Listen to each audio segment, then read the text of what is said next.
बाहिर निस्किनु मिल्छ बहिनी निस्क हेर त भगवान् मामा आएर यसरी लुक्नु पर्दैन कि बहिनी उठ गुड मर्निङ हाम्रो अर्जी रेडी भएर जानु लाग्छ कहाँ माइत ससुराली कस्तो काली हात गयो त यस्तो काली त थिइनस् त्यही हो म चाहिँ यस्तोतिर आएको छु अहिलेसम्म किनभने मलाई अल्छी लागिरहेको छ बाहिरको स्थिति यस्तो छ कि ओ माइ गॉड यस्तो हिउँ परेर हाम्रो यहाँतिर किन परेन गयो यो हिउँ हो नि एउटै हो त्यही हो साथीहरू मैले त आज मुख पनि देखाइन म उठ्छु धुन्छु नुहाउँछु अनि त्यसपछिबाट गरेर जान्छु नेपाल टार जानुपर्ने थियो जान्छु कि जान्न थाहा छैन अल्छी लागिरह त्यही हो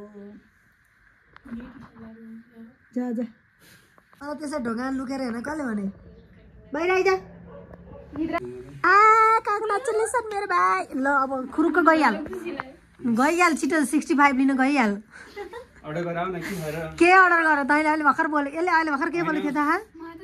हुने बित्तिकै म लिएर आइहाल्छु गइहाल मलाई आउनु पर्यो नि खाना जन्मेकाहरू हौ खाऊ हेर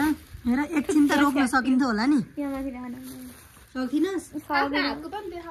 म त कहाँ खान्छु त डाइट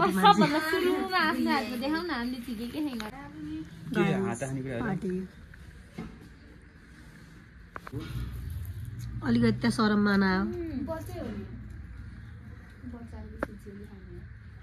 भगवान् लास्ट एक कप चिया अनि टाप होइन यसको पारा होइन आज त यति खुसी भइरह होला नि त के बित्ति बिजी भएको भाइ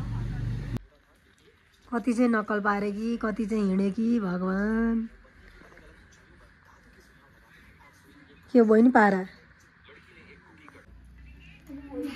ल पहिल्यै जा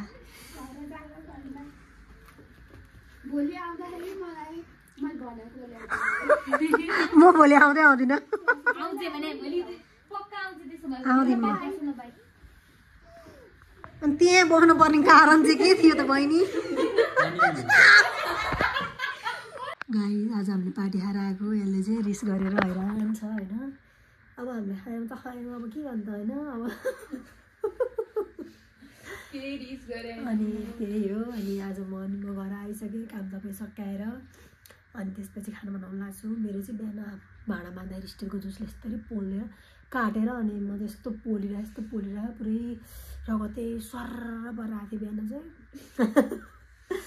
त्यही हो साथीहरू मैले आजको लागि भिडियो यतिमा एन्ड गरेँ अरू केही पनि छैन कामै अब खाने अनि सुत्ने भन्दा त्यही भएर मैले आजको लागि भिडियो यतिमा एन्ड गरेँ thank you for watching bye by